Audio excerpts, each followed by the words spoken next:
صحیح بخاری حدیث نمبر 698۔ ابن عباس رضی اللہ تعالی عنہ نے بتلایا کہ میں ایک رات ام المؤمنین میمونہ کے ہاں سو گیا۔ اس رات نبی کریم صلی اللہ علیہ وسلم کی بھی وہیں سونے کی باری تھی۔ آپ صلی اللہ علیہ وسلم نے وضو کیا اور نماز پڑھنے کے لیے کھڑے ہو گئے۔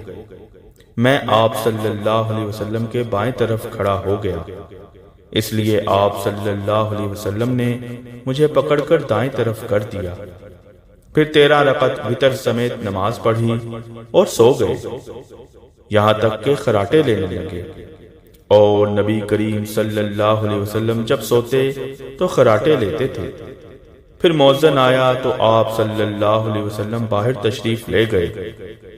آپ صلی اللہ علیہ وسلم نے اس کے بعد فجر کی نماز پڑھی اور وضو نہیں کیا۔